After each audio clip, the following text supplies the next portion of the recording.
আকৌ মাটিত এইবাৰ আমি আপোনালোকক 25,000 টকাকৈ আমি আপোনালোকক দিম। কাৰ কাৰ মনত বিশ্বাস আছে 25,000 ল'ব পাৰিব বুলি? আছে? ঠিক আছে। যিসকলে 25,000 ল'ব, তৃতীয় বৰ্ষ আমি আকৌ আহিম যে বাইদেউ 10,000 বোলে ভালকৈ খৰচ কৰিলে, বোলে কৰিলো 25,000টো বোলে মই 25,000টো ভালকৈ খৰচ কৰিলো। তৃতীয় বছৰত আমি আপোনালোকক কিমান দিম? 50,000 টকাকৈ আমি আপোনালোকক দিম। 25টো ল'ব পাৰিব, 50টো কোনে কোনে ল'ব পাৰিব চাওঁ?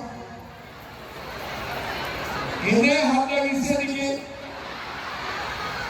ল'ব পাৰিবনে নাই 50,000? এই পিছফালে ল'ব পাৰিবনে নাই? পাৰিব। 10,000, 25,000, 50,000। 50,000 টকা পোৱাৰ পিছত বেংকেও আপোনালোকক সহায় কৰিব আৰু আমাৰ দুধ লৈ মহিলাসকল লাখপতি বাইদেউ হ'ব পাৰিব। কিন্তু 10ৰ পৰা 25 ল'লো, মোৰ বাচ্চা 4টা হ'ল, এতিয়া কি হ'ব? ট্ৰাইবেলতো কোনো কথা নাই, ৰাভা বড়ো 4টা হ'ল, কিন্তু আমাৰ ঘৰত জেনেৰেল মানুহ 3টা আছিল, 4টা হ'ল। তেতিয়া কি হ'ব? কোনে কোনে জানে তেতিয়া কি হ'ব? তেতিয়া 25,000 পাম নে নাপাম? আৰু ডাঙৰ কৰি পাম নে নাপাম? আচ্ছা, বাচ্চাটো নিজে হোৱা নাই, আল্লাহ দি দিলে, তেতিয়া কি হ'ব?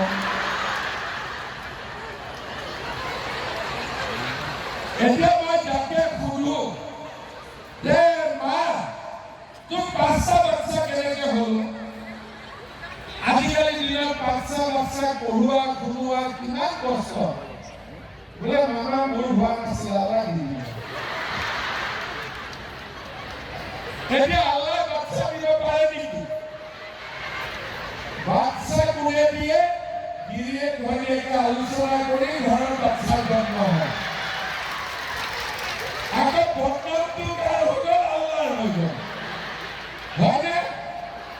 এতিয়া আল্লাহ বা ভগৱানে বাচ্চা নিদিয়ে। এই কথাটো আজি গৈ আমাৰ গিৰিয়েকবিলাকক বুজাব লাগিব যে যাৰ 3টা আছিল আৰু মই 2টা কোৱা নাই, 3টালৈকে কৈছো। 2টাটো ক'লে অলপ দিগদাৰ হ'ব, মই 3টালৈকে কৈছো।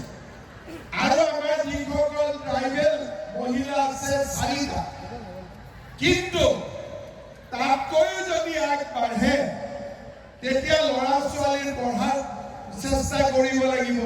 তেতিয়া আমি কেনেকে লাখপতি বাইদেউ হ'ব পাৰিম? সেইকাৰণে আজি গৈ গোটেই হাজবেণ্ডবিলাকক আমি কওঁ যে মামাই কৈছে 3টাতে ফুল ষ্টপ, 4টাতে ফুল ষ্টপ। হ'ব? ক'ব পাৰিবনে নোৱাৰে? আৰু আজিকালি মহিলাসকল জাগ্ৰত হৈছে। এতিয়া মহিলাসকলৰ পাৱাৰো বাঢ়িছে। আগতে গিৰিয়েকবিলাকে 4টা বিয়া কৰাইছিল, হয়নে নহয়?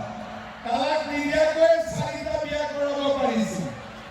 এতিয়া মই নিয়ম কৰিছো যে এগৰাকী থাকোঁতে দ্বিতীয়গৰাকী বিয়া কৰালে 7 বছৰ জেলত যাব লাগিব। ভাল হ'ব নে বেয়া হ'ব? আকৌ দ্বিতীয়গৰাকী লাগিলে তৃতীয়গৰাকী বিয়া কৰালে 14 বছৰ জেলত যাব লাগিব। আকৌ তৃতীয়গৰাকী থাকোঁতে 4ৰ্থগৰাকী বিয়া কৰালে তাৰ গোটেই জেলতে হ'ব আৰু তাৰ বাহিৰত কাম নাই আৰু। ভাল হ'ব নে বেয়া হ'ব? এতিয়া মহিলাবিলাকৰ